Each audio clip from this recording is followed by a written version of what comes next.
ഉണ്ണിയപ്പുണ്ട് പറഞ്ഞ പോലെ തന്നെ ചെയ്തു. Okay, if you haven't seen me before, welcome to my YouTube channel. This is Janani Maria.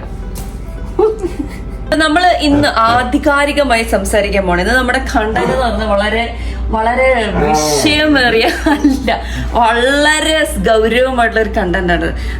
നമുക്കൊരു question വന്നിട്ടുണ്ടായിരുന്നു, കാനഡയിൽ വന്നിട്ട് എങ്ങനെയുണ്ട്, അല്ല കാനഡയിൽ വന്നിട്ട് എങ്ങനെയുണ്ട്, അപ്പൊ കാനഡയുടെ കുറച്ച് കാര്യങ്ങൾ, ഞങ്ങൾ ഇവിടെ വന്നിട്ട് എന്താണ് 8 years ആയി, അപ്പൊ എന്താണ് ഞങ്ങൾക്ക് ഉണ്ടായത്, ഇപ്പൊ ഇനി എങ്ങനെയാണ് വന്നാൽ കാനഡയുടെ സിറ്റുവേഷൻ, അങ്ങനെ ജനറൽ ആയിട്ട് നമുക്ക് വളരെ വിശദീകരിച്ചൊരു സംഭവമാണ്. പക്ഷെ അതിന് മുമ്പ് ഇമ്പോർട്ടന്റ് തിങ് 4 മണിയായി, അല്ല 4:30 നമുക്ക് ചായയും ഉണ്ണിയപ്പം ഉണ്ടാക്കിക്കൊണ്ട് ഇരിക്കാം. അതാണ് മെയിൻ കണ്ടത്. ഞാൻ ഉണ്ണിയപ്പം ഉണ്ടാക്കും, ഷാരൻ ചായ ഇടും. ഓക്കെ, നല്ല ഇഞ്ചി ഏല ഇല്ല ഞാനാണ് unniyappam. Okay, this is unniyappam miss B. ഇഞ്ചിയും ഏലക്കയും നമ്മൾക്കല്ലേ ചായക്ക്. ഓക്കെ, ഇത് മുഴുവൻ ഉണ്ടാക്കിയ ആരാ? മാവൊക്കെ ഉണ്ടാക്കിയ ഞാനല്ലേ. ഓക്കെ, നമുക്ക് ഉണ്ടാക്കിയാലോ. ഉണ്ണിയപ്പത്തിന്റെ മാവൊക്കെ നമ്മൾ ഇന്നലെ രാത്രി തന്നെ സെറ്റ് ആക്കിയിട്ടുണ്ട്. ഒരു 3-4 പ്രാവശ്യം ഷാരോൺ ഓൾറെഡി ഉണ്ടാക്കി കഴിഞ്ഞു. ഇന്നലെ തൊട്ട് പറഞ്ഞിരിക്കും ഉണ്ണിയപ്പം വേണം. പിന്നെ എന്താ, ഉണ്ടാക്കിയാലോ. ഓക്കെ, നമ്മുടെ ഉണ്ണിയപ്പ ചെടി. ഇവിടെ ഇതൊക്കെ കിട്ടാൻ ഭയങ്കര പാടാണ് കേട്ടോ. നമ്മൾ നാട്ടിൽ നിന്ന് കൊണ്ടുവന്ന ചട്ടിയ. ഇങ്ങോട്ട് കോരി വറുത്തെടുത്താലോ.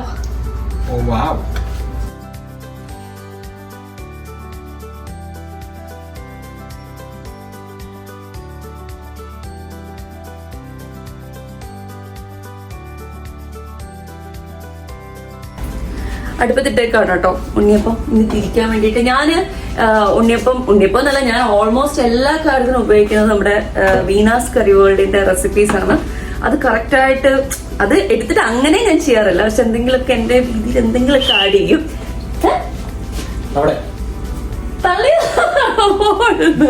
എന്നിട്ടാണ് ചെയ്യുന്നത്. ഇന്നൊരു സൺഡേ ആണ് കേട്ടോ.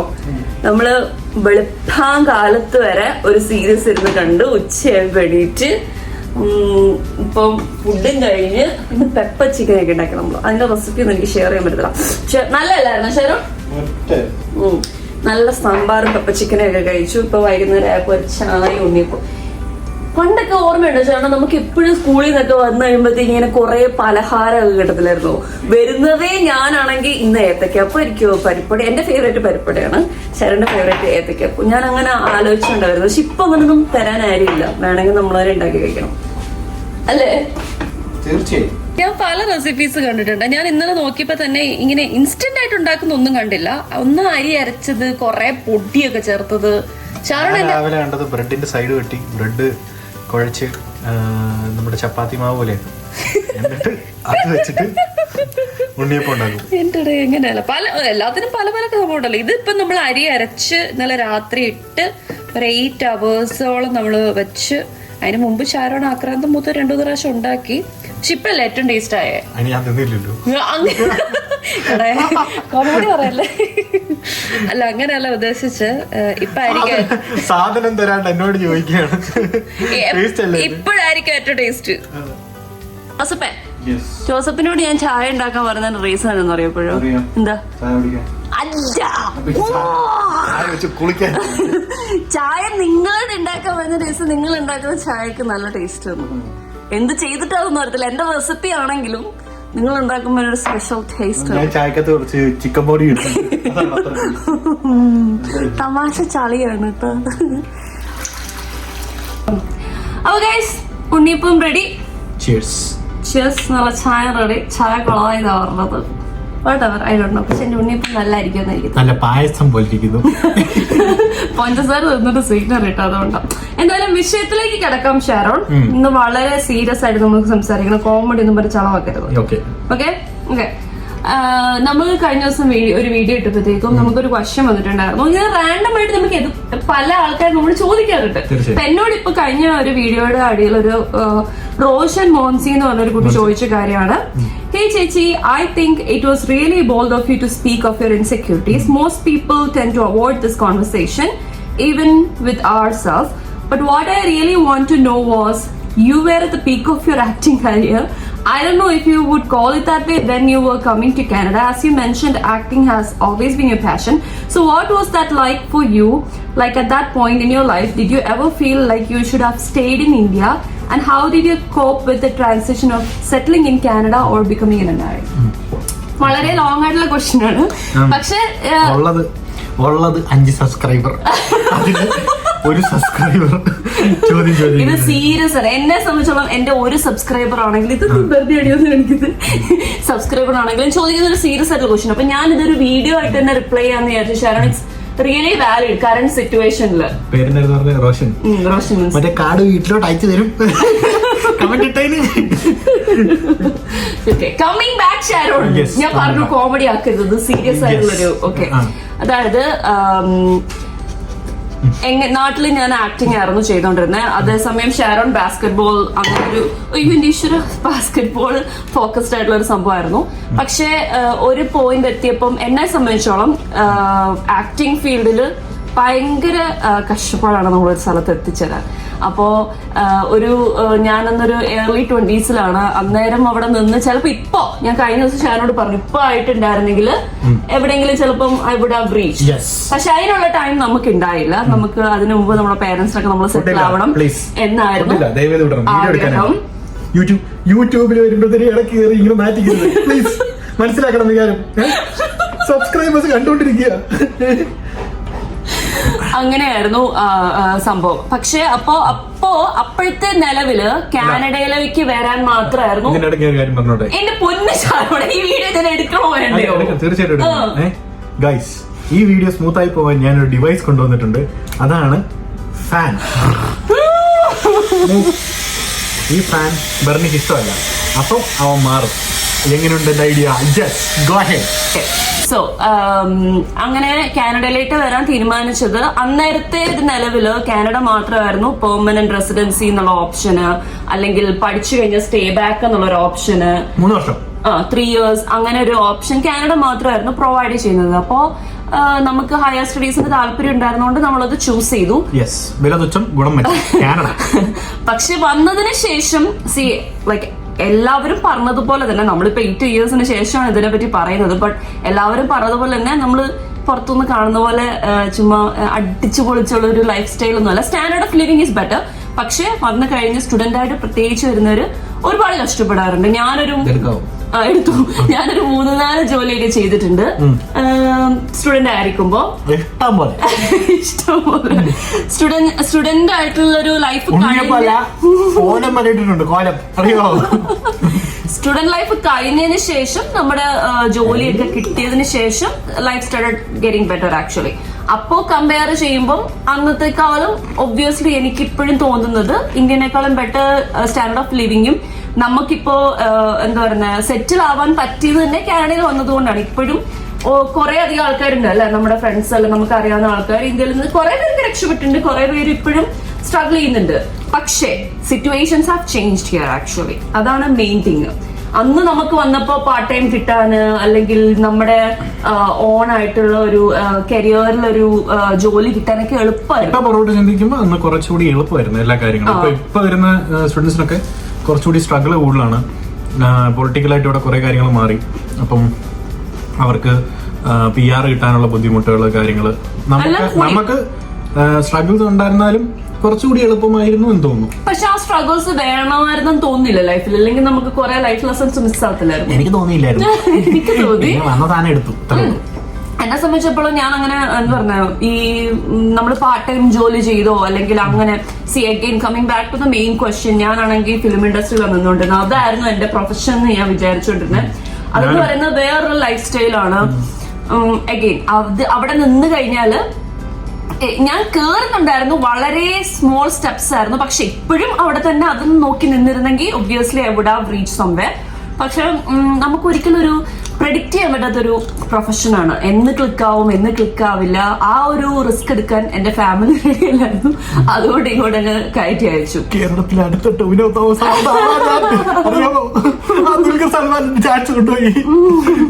അതുകൊണ്ട് മാത്രമാണ് ഞാൻ കാനഡയ്ക്ക് വന്നത്. അപ്പം that's what I have done Akshay Moncy. അതുകൊണ്ടാണ് ഞാൻ കാനഡയിലേക്ക് വന്നത്. വന്നിട്ട് സങ്കടം എന്ന് പറഞ്ഞാൽ ഒരുപാടുണ്ടായിരുന്നു കേട്ടോ. എനിക്ക് അക്സെപ്റ്റ് ചെയ്യണമെന്നും പറ്റുന്നില്ലായിരുന്നു. ആദ്യം നമ്മൾ ജോലി ചെയ്യണം, കുക്ക് ചെയ്യണം. അന്നേരം ഒന്നും എനിക്ക് കുക്ക് ചെയ്യാൻ അറിയാൻ മേല. ജോലി ചെയ്യണം, നമ്മുടെ ഫൈനാൻഷ്യൽ സ്റ്റാറ്റസ് നമ്മൾ തന്നെ മാനേജ് ചെയ്യണം, അതിന്റെ കൂടെ പഠിക്കണം. 5 ദിവസം ജോലി ചെയ്ത് സാറ്റർഡേ സൺഡേ ജോലി ചെയ്ത് നമ്മുടെ അസൈൻമെന്റ്സും കംപ്ലീറ്റ് ചെയ്ത് എനിക്ക് വന്ന് ഉറങ്ങാൻ പോലും നേരമില്ലായിരുന്നു. എനിക്ക് ബുക്ക് ചെയ്യണ്ടായിരുന്നു. നിങ്ങൾക്ക് ഫുഡ് ഞാൻ ബാങ്കറ്റോളോ ജോലി ചെയ്തേ. അതേപോലെ ജോലി ചെയ്യുമ്പോഴത്തേക്കും നമ്മൾ മറ്റേ ട്രെയിലൊക്കെ അടിക്കും വീട്ടിലോട്ട്. അങ്ങനെ അപ്പം പക്ഷെ തിങ്സ് വെർ ഈസി ദെൻ. അതുകൊണ്ട് തന്നെ പക്ഷെ ശരൺ ഇപ്പൊ റിഗ്രറ്റ് ചെയ്യുന്നുണ്ട് കാനഡയ്ക്ക് വരാൻ എടുത്ത ഡിസിഷൻ? ഒരു കാര്യങ്ങളും റിഗ്രറ്റ് ചെയ്യുന്നില്ല. ഞാൻ സീരിയസ് ആയിട്ട് ചോദിക്കാം. ഇല്ലല്ലോ. ഇല്ല. കാരണം ഒരു ഡിസിഷൻ അങ്ങനെ റിഗ്രറ്റ് ചെയ്യാറില്ല. അങ്ങനെയല്ല, in perspective of people coming to Canada. ഞാൻ പേഴ്സണലി പറഞ്ഞു ബാസ്കറ്റ്ബോൾ കളിക്കുന്ന ഒരാളായിരുന്നു.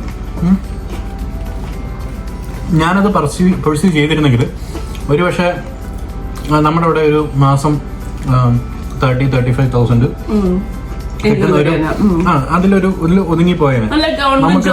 അങ്ങനെ നമുക്ക് പക്ഷെ നമ്മുടെ സ്വപ്നങ്ങൾ എപ്പോഴും ലൈക്ക് ഒരു ലിമിറ്റഡ് ആണ്, മനസ്സിലായോ? പക്ഷെ ഇവിടെ അങ്ങനത്തെ കാര്യങ്ങൾക്ക് കുറച്ചുകൂടി ഓപ്പൺനെസ് ഉണ്ട്. പിന്നെ വേറൊരു കാര്യം ഞാൻ പറയുന്നത്, ഇപ്പൊ ഒരുപാട് പേര് കാനഡയിലെ കുറ്റം പറയുന്നുണ്ട്. ശാരം കാണുന്നതല്ലേ അത്? അങ്ങനെയല്ല, ഭയങ്കര അതാണ് ഇതാണ്. സി, എല്ലാ കൺട്രീസിനും അതിന്റെ ഡ്രോബാക്സ് ഉണ്ട്. ഇപ്പൊ നമ്മൾ ഇന്ത്യയിൽ പോയി നിന്ന് കഴിഞ്ഞാൽ ഒരു 4 മാസം നിന്ന് കഴിഞ്ഞാൽ നമ്മൾ അവിടുത്തെ കുറ്റങ്ങൾ കണ്ടുപിടിക്കും. ഇവിടെ വന്നു കഴിഞ്ഞാൽ ഇവിടുത്തെ കുറ്റങ്ങൾ. എല്ലാ കൺട്രീസിനും ഡ്രോബാക്സ് ഉണ്ട്. പക്ഷെ കമ്പാരിറ്റീവ്ലി ഞങ്ങളിപ്പോ ഈ അടുത്ത് ഒരു 5 ഇയേഴ്സിന് ശേഷം നാട്ടിൽ പോയി. എനിക്ക് ഒരുപാട് ചേഞ്ചസ് നാട്ടിൽ വന്നു. നല്ല കുറെ മാറ്റങ്ങളുണ്ട്. അറ്റ് ദ സെയിം ടൈം കുറെ കാര്യങ്ങളൊന്നും അക്സെപ്റ്റ് ചെയ്യാൻ പറ്റുന്നില്ല. മനസ്സിലായോ? അതൊക്കെ അല്ല, അതെ ഞാൻ പറഞ്ഞ എല്ലായിടത്തും ഉള്ളതാണ്. പക്ഷെ നമ്മളിപ്പോ ഈ ഏജില് കാനഡയിൽ വന്നിട്ടുണ്ടായിരുന്നില്ല. Where you would have been. ഞാൻ അവിടുത്തെ ഒരു ഷാപ്പില് ഒരു കണ്ടത്തിനടുത്തിരുന്ന് കുറച്ചും കപ്പയും മീൻകറിയൊക്കെ തൊട്ട് നോക്കി ഏതെങ്കിലും പോലെ സന്തോഷമായിട്ടിരുന്നേ. അപ്പൊ ഇപ്പൊ സന്തോഷം ഇല്ല എന്നാണോ നിങ്ങൾ പറയുന്നത്? സന്തോഷമുണ്ട്, അത് വേറെ സന്തോഷം. You are contradicting. You have to stand in one place. വന്നത് ബെറ്റർ ആരോ അത് അവിടെ വന്നത് ബെറ്റർ ആണ്. പക്ഷെ ഇവിടുന്ന് ഒരു ലോട്ടറി അടിച്ച് തിരിച്ചു പോകാൻ പറ്റുമെങ്കിൽ അത് ഒബ്വിയസ്ലി നമ്മുടെ നാടായതുകൊണ്ടല്ലേ. അല്ലെ, അല്ലെങ്കിൽ അല്ല നാടല്ലായിരുന്നുവെങ്കിൽ, നിങ്ങളുടെ സ്വന്തം സ്ഥലമല്ല, നിങ്ങളുടെ പേരൻസ് അവിടെ ഇല്ല, ഫാമിലി അവിടെ ഇല്ല, അങ്ങനത്തെ ഒരു സിറ്റുവേഷൻ ആയിരുന്നെങ്കിൽ ഹൈപ്പോത്തറ്റിക്കൽ ക്വസ്റ്റ്യൻ ആണല്ലോ. Stay back in India, Kerala, അല്ലെങ്കിൽ coming to Canada, which was the better option? അല്ല, ലൈക് ജോലി വൈസ്, കരിയർ വൈസ്, അങ്ങനെയെല്ലാം നോക്കുമ്പോൾ കാനഡ ഇസ് ബെറ്റർ. പക്ഷെ ഞാൻ പറയുന്നത് ഇവിടെ വന്നിട്ട് മറ്റേ നമ്മുടെ പണ്ട് കൈരളി ടിവിയിലൊരു സീരീസിലായിരുന്നു അക്കരെ കാഴ്ചകൾ. അതിനകത്ത് അക്കരെ കാഴ്ചകളിൽ പറയുന്ന പോലെ ഒരു 1 കോടി രൂപ ബാങ്ക് ബാലൻസ് ഉണ്ടെങ്കിൽ ഞാൻ ഇപ്പൊ തിരിച്ച് നാട്ടിൽ പോകും. അല്ല, അത് ശരിയാണ്. അത് ഒബ്വിയസ്ലി അങ്ങനെ തന്നെയാണ്. ഇപ്പം എല്ലാ ചോയ്സസും കറക്റ്റ് ആയിരുന്നെങ്കിൽ ചിലപ്പോൾ നമ്മള് നാട്ടിൽ നിന്നിട്ടുണ്ടായിരുന്നെങ്കിൽ. പിന്നെ ഇപ്പോഴത്തെ സിനാരിയോയില് ഇപ്പം പക്ഷെ ഇവിടുത്തെ വലിയൊരു ഡ്രോബാക്ക് എന്താ വെച്ചാൽ മെഡിക്കൽ സിസ്റ്റം ഇല്ലേ? നാട്ടില് ഡോക്ടർമാരൊക്കെ പോയിട്ട് പൂജിക്കണം. അതെ, നിങ്ങൾ വിചാരിക്കും ഇപ്പൊ US, അമേരിക്കയില്, ലൈക്ക് കാനഡ, നമ്മൾ അങ്ങനെ കണ്ടിട്ടുള്ളത് ഭയങ്കര അടിപൊളി മെഡിസിന് വേണ്ടിയിട്ട് അല്ലെ ട്രീറ്റ്മെന്റിന് വേണ്ടിയിട്ട് നമ്മൾ എബ്രോഡ് ട്രാവൽ ചെയ്യുന്നു. I don't know where is that abroad actually. എനിക്കറിയാം വേറെ വല്ല കാശ് കൊടുത്ത് വേറെ എന്തെങ്കിലും ഇതായിരിക്കും. പക്ഷെ ഇവിടെയൊക്കെ ഹോസ്പിറ്റലൊക്കെ ദുരന്തമാണ്. നമ്മുടെ അവിടെ ഡോക്ടേഴ്സിനെയൊക്കെ ലൈക്ക് അറ്റ്ലീസ്റ്റ് അവരുടെ എക്സ്പീരിയൻസ്, അവര് നമ്മളെ ട്രീറ്റ് ചെയ്യുന്ന, നമ്മളെ നോക്കുന്ന രീതി, ഇതൊക്കെ സ്പീഡ്, എന്ത് സ്പീഡാണ്. പനിയായിട്ട് കൂടി ചെന്നാൽ നമുക്ക് ഒബ്വിയസ്ലി അറിയാം, നമ്മളെ കാണും ഡോക്ടർ, നമുക്ക് മെഡിസിൻ തരും ഇല്ലേ? ഇവിടെ നമുക്ക് അങ്ങനെ ഒരു ഉറപ്പുണ്ടോ? ഇല്ല. നമ്മള് കാണാൻ പോലും ചിലപ്പോൾ റെഡി ആവും. 4 മണിക്കൂർ വെയിറ്റ് ചെയ്യണം. അപ്പോഴേക്കും നമ്മൾ പനി വീട്ടിൽ പോകും. പിന്നെ എനിക്ക് തോന്നുന്നു ഞാൻ നമ്മുടെ മെയിൻ ക്വസ്റ്റ്യനിൽ നിന്ന് ഡൈവേർട്ട് ആയി. എന്നാൽ പോലും ഇൻ ജനറൽ അതാണ് വരാനുള്ള റീസൺ, അതാണ് വന്നു കഴിഞ്ഞുള്ള സിറ്റുവേഷൻ ഇങ്ങനെയായിരുന്നു. But I don't think it was a bad choice. സങ്കടങ്ങളുണ്ട്. എഗെയിൻ ഞാൻ ഇടയ്ക്കിടയ്ക്ക് ആലോചിക്കാറുണ്ട്, എന്റെ കൂടെ അന്നേരം കരിയർ ഒക്കെ സ്റ്റാർട്ട് ചെയ്ത ആൾക്കാർ ഇപ്പൊ പലയിടത്തും ഞാൻ സ്ക്രീനിലൊക്കെ കാണുന്നുണ്ട്. സോ ഐ ഓൾവേസ് തിങ്ക് ശരി അവിടെ നിന്നിരുന്നെങ്കിൽ. പക്ഷേ this is what was മെന്റ് for me. മനസ്സിലായോ? ടോവിനോ തോമസ് കഴിഞ്ഞ അടുത്ത പടത്തിൽ അറിയുമോ? പിന്നെ സാരോൺ ഇപ്പോഴത്തെ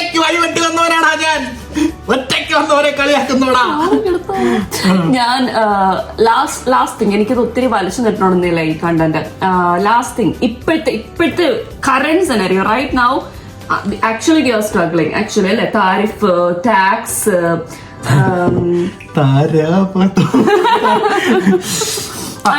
ഇപ്പോഴത്തെ പൊളിറ്റിക്കൽ ഇത് വെച്ചിട്ട് എല്ലാവർക്കും സ്ട്രഗിൾ ഉണ്ട്. അതായത് ഇപ്പം നടക്കുന്ന എന്താണെന്ന് വെച്ചാൽ നമ്മുടെ ട്രംപേട്ടൻ പുതിയ ഓരോ രാത്രി എണീക്കുമ്പോൾ ഓരോരോ പുതിയ ഇത് കൊണ്ടുവരുന്നുണ്ട്. അപ്പൊ അതിലൊരു ഇതാണ് ടാരിഫ്.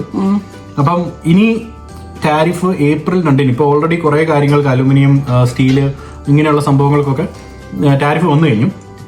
ഇനി April 2 ഓട്ടോമോട്ടീവ് സെക്ടറിൽ ടാരിഫ് വരും. വന്നാൽ ഭയങ്കര ഹ്യൂജ് ഇമ്പാക്ട് ആയിരിക്കും. ഹ്യൂജ് മീൻസ് അതൊരു ഇൻഫ്ലേഷൻ, പിന്നെ ലൈക്ക് നമ്മുടെ ഫിനാൻഷ്യൽ സിസ്റ്റം തന്നെ ബ്രേക്ക് ആവുന്ന രീതിയിൽ. കാര്യം ഇവിടെയുള്ള കമ്പനീസ് ഒക്കെ മാറി ചിന്തിക്കാൻ തുടങ്ങും. അവർ യുഎസിലേക്ക് മൂവ് ചെയ്യാൻ ഓൾറെഡി ലേ ഓഫ് ഒക്കെ സ്റ്റാർട്ട് ആയിട്ടുണ്ട്. പല കമ്പനിയിലും 10-30 പേരെ വെച്ച് ലേ ഓഫ് ചെയ്ത് തുടങ്ങി. യുഎസിലോട്ടുണ്ടായിരുന്ന ബിസിനസ് ഒക്കെ കട്ട് ഡൗൺ ചെയ്ത് അവർ യുഎസിൽ സ്ഥലം വാങ്ങി മൂവ് ചെയ്യാനായിട്ട് തുടങ്ങി. അപ്പം അങ്ങനെ അതായത് ഓൾറെഡി ഓവർ സാച്ചുറേറ്റഡ് ആയിട്ട്, അതായത് ഒരുപാട് സ്റ്റുഡൻസ്, ഒരുപാട് ഇമിഗ്രൻസ് വന്ന് ഓവർ സാച്ചുറേറ്റഡ് ആയിട്ട് ജോലിയുടെ കൗണ്ട് കുറഞ്ഞു. നമ്മൾ വന്നത് 2016 ആ സെനാരിയോ അല്ലായിരുന്നു. ഇപ്പൊ ഒരു 2-3 years ആയിട്ട് എല്ലാവരും അത് അക്കോമഡേഷൻ വരെ സ്ട്രഗിൾ ചെയ്യാണ്. സ്ഥലമില്ല നിൽക്കാൻ, ജോലിയില്ല, പാർട്ട് ടൈം ഇല്ല, സ്റ്റുഡൻസ് സ്ട്രഗിൾ ചെയ്യുന്നു. പിന്നെ ഇൻഫ്ലേഷൻ വന്നതുകൊണ്ട് ഭയങ്കരമായിട്ട് layoff, already layoff നടന്നുകൊണ്ടിരിക്കുക. ഓൺ ടോപ്പ് ഓഫ് ദാറ്റ് ആണ് ഇതുണ്ടല്ലോ ഇൻഫ്ലേഷൻ എന്ന് പറഞ്ഞു കഴിഞ്ഞാല്. നമുക്ക് ഇന്ത്യയിൽ നിന്ന് ചിന്തിക്കുമ്പോൾ 2008 ഉണ്ടായിരുന്ന ഒരു വലിയ ഇൻഫ്ലേഷൻ ആയിരുന്നു. പക്ഷെ നമ്മള് ബിക്കോസ് നമുക്ക് ഇന്ത്യയിൽ അങ്ങനെ ഇൻഫ്ലേഷൻ നമുക്ക് ഹിറ്റ് ചെയ്യത്തില്ല അത്ര രീതിയിൽ. ബിക്കോസ് നമ്മളിപ്പം നമ്മുടെ കേരളം നോക്കുകയാണ്, കേരളത്തിൽ അത്രയും കമ്പനികളിലില്ല. നമ്മൾ IT സെക്ടറിൽ കൂടുതൽ ഫോക്കസ് ചെയ്യുന്ന ആൾക്കാർ ഒത്തിരി പേരുണ്ട്. അപ്പം അങ്ങനെയൊക്കെ നോക്കുമ്പോഴത്തേനും നമ്മൾ നാട്ടിൽ നിൽക്കുമ്പോൾ നമുക്ക് ഈ പറഞ്ഞ പോലെ ഇൻഫ്ലേഷന്റെ ഒരു വില കൂടിയെന്ന് പറഞ്ഞാലും ലൈക്ക് അതൊരു ഹെവി ഇമ്പാക്റ്റ് ആയിട്ട് നമുക്ക് അറിയാൻ പറ്റത്തില്ല. പക്ഷെ ഇവിടെ എന്ന് പറഞ്ഞാൽ എവറിത്തിങ് ഒരു മോർഗേജിന്റെ മുകളിലാണ് ഉള്ളത്. ജോലി ഇപ്പം നഷ്ടപ്പെട്ട് കഴിഞ്ഞ് കഴിയുമ്പോഴത്തേനും ലൈക്ക് ഇൻട്രസ്റ്റ് റേറ്റ് കൂടുകയോ കാര്യങ്ങളോ ഒക്കെ ചെയ്ത് കഴിഞ്ഞ് കഴിഞ്ഞാൽ ആൾക്കാർക്ക് പൈസ അടയ്ക്കാൻ പറ്റാണ്ടാവും. അപ്പോഴത്തേനും ആൾക്കാർ ലൈക്ക് വീടുകൾ ലൈക്ക് ബാങ്ക്രപ്സിയിലേക്ക് പോകും. അപ്പം ബാങ്ക്രപ്സി നോക്കുമ്പോഴത്തേനും പിന്നെ ബാങ്കുകൾ കാശില്ലാണ്ടാവും. ഇതൊരു വേവ് ആണ്. അതായത് പക്ഷെ ലൈക്ക് ഇപ്പോ ട്രംപ് വെച്ചേക്കുന്ന പോളിസി വെച്ച് മുന്നോട്ട് പോയാൽ കാനഡയ്ക്ക് അത് ഭയങ്കര ഹ്യൂജ് ഇമ്പാക്ട് ആയിരിക്കും. അപ്പോ ഇങ്ങനത്തെ ഒരു സെനാരിയോ ഓൾറെഡി ഉള്ള പ്രശ്നങ്ങൾ ഓൺ ടോപ്പ് ഓഫ് ഈ താരിഫ് വന്നു കഴിഞ്ഞാൽ വീണ്ടും അൺഎംപ്ലോയ്മെന്റ് കൂടും. അങ്ങനത്തെ പ്രശ്നങ്ങളിൽ do you suggest people coming here for settling? Risk ഉണ്ട്, ഹൈ റിസ്ക് ഉണ്ട്. പണ്ടത്തെ പോലെ അല്ല, നമ്മൾ വന്ന സമയത്തെ പോലെ അല്ല. ഇപ്പൊ ഒരു ഡിസിഷൻ എടുക്കാനായിട്ട് നമുക്ക് റിസ്ക് ഫാക്ടർ ഭയങ്കര പാടാണ്. പിന്നെ ഇപ്പോ PR കിട്ടാൻ ഉറപ്പില്ല, വർക്ക് പെർമിറ്റ് ഇഷ്യൂ ചെയ്യുന്ന ഉറപ്പില്ല. അതൊക്കെ മാറ്റിയവര് ഇപ്പൊ റിവേഴ്സ് മൈഗ്രേഷൻ നടന്നുകൊണ്ടിരിക്കുന്നത്. കാര്യം വന്നവരൊക്കെ പോവാ. ദുബായ്, കുവൈറ്റ് അങ്ങനെയുള്ള സ്ഥലങ്ങളിൽ നിന്നൊക്കെ ലൈക്ക് ലൈഫ് സ്റ്റൈൽ ചേഞ്ച് ചെയ്യാനായിട്ട് നല്ല സാലറി മേടിച്ചോണ്ടിരുന്ന ആൾക്കാര് ലൈഫ് സ്റ്റൈൽ നോക്കിയിട്ട് കാനഡയിലോട്ട് വന്നിട്ട് മടുത്തിട്ട് തിരിച്ചു പോകുന്നവര് ഉണ്ട്. അപ്പം എഗെയിൻ നമ്മൾ ഇപ്പോഴത്തെ ഒരു സ്ഥിതിയിൽ ഇപ്പൊ അങ്ങനെ ദുബായ്, കുവൈറ്റ് അങ്ങനെയൊക്കെ നല്ല ജോലിയുണ്ട്, നല്ല സാലറി വരുന്നുണ്ട്. അങ്ങനെയുള്ളവരൊക്കെ റിസ്ക് എടുക്കാണ്ടിരിക്കുക. ലൈക്ക് PR ഉണ്ടെങ്കിൽ ഓക്കെ, PR മേടിച്ചിട്ട് കയ്യിൽ വെക്കുക. ഒരു വിസിറ്റ് വന്നിട്ട് ആ PR നമുക്ക് പിന്നീട് യൂസ് ചെയ്യാലോ. അതും ഈ US, കാനഡ, മെക്സിക്കോ ഈ ഒരു ടാരിഫിന്റെ ഒക്കെ ഒരു ഫൈനൽ ഡിസിഷൻ അറിയാണ്ട് ആരും ജമ്പ് ചെയ്യരുത്. അതാണ് PR. പക്ഷെ സ്റ്റുഡൻസോ I don't suggest them coming actually. എന്റെ മെയിൻ ഇപ്പൊ ആരെങ്കിലും പറയുകയാണെങ്കിൽ പറഞ്ഞ കാരണം ഉറപ്പില്ല. ഇപ്പൊ എല്ലാരും വരുന്നത് പഠിച്ചിട്ട് തിരിച്ചു പോകാൻ വരുന്നവർക്ക് ഓക്കെ, പഠിച്ചിട്ട് സെറ്റിൽ ആവണമെന്ന് വിചാരിക്കുന്നവർക്കും ഹൈ ഇൻകം ഇപ്പൊ ജോലിയൊക്കെ വേണമെന്ന് വിചാരിച്ച് I don't no it wouldn't be a good decision actually. Because കുറെ കമ്പനികൾ ഇപ്പൊ യുഎസിലേക്ക് മാറുന്നുണ്ട്. ഇപ്പം ചിലപ്പോ ഇനി ഒരു ആൻസർ അവിടെ H1B കാര്യങ്ങളൊക്കെ ഈസി ആക്കി കഴിഞ്ഞാൽ then US might be the answer. Work permit കൊടുക്കുന്നില്ല ഇപ്പോ. അതല്ല ഞാൻ പറഞ്ഞേ, ലൈക്ക് ഇനി ഫ്യൂച്ചറിലേക്ക് ചിലപ്പോ US ആയിരിക്കും ആൻസർ. I don't know. അങ്ങനെയൊക്കെയാണ്. അപ്പൊ ഇൻ ജനറലി അതൊക്കെയാണ് സംഭവം. പണ്ട് വന്നിരുന്നെങ്കിൽ സത്യം പറഞ്ഞാൽ എവിടെയെങ്കിലും ഒക്കെ എത്തിപ്പറ്റാമായിരുന്നു. ഇപ്പൊ വന്നാൽ അറിയില്ല. It's very high risk. ഭാഗ്യം ഉണ്ടെങ്കിൽ ഒബ്വിയസ്ലി ഭാഗ്യം തന്നെയാണ്, ലക്ക് ഫാക്ടർ ആണ്. ഉണ്ടെങ്കിൽ എവിടെയെങ്കിലും ഒക്കെ ഇനി ആരെങ്കിലും വരുന്നുണ്ടെങ്കിൽ തന്നെ ഈ ഏജൻസികൾ കുറെ തള്ളി കുറേയുള്ള കുറെ കോളേജസ് ബാൻഡ് ഒക്കെയാണ്, ബ്ലാക്ക് ലിസ്റ്റഡ് ആണ്.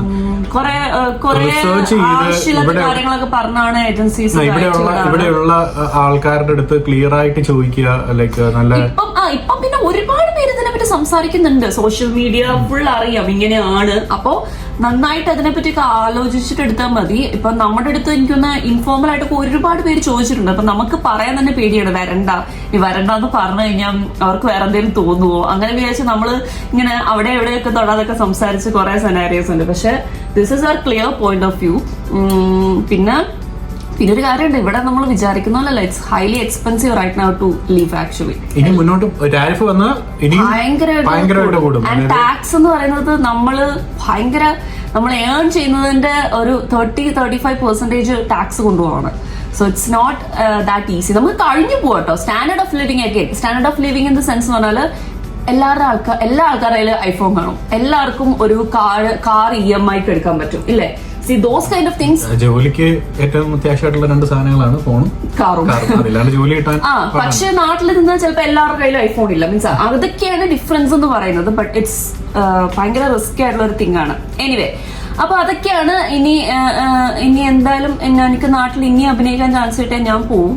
അത് പറയാ കാര്യം, ഞാൻ ഉറപ്പായിട്ട് ഞാൻ പോവും. പക്ഷെ I like to leave here actually. അതില് അപ്പൊ അത്രയൊക്കെ ഉള്ളൂ. Okay, bye. ഇതാണ് I want to say to Monsy. I forgot the first. ഞാൻ അക്ഷയ് മോൻസി എന്ന് പറയാൻ വരുമോ നമ്മള്? റോഷൻ മോൻസി എന്ന് തോന്നുന്നു. അപ്പോ അതാണ്. I hope I clarified that. അതോടൊപ്പം തന്നെ ഐ തോട്ട് ലൈക്ക് നമ്മൾ കുറച്ച് ഇൻസൈറ്റ് തന്നു എന്ന് വിചാരിക്കുന്നു on the current scenario and coming to Canada. What does it look like?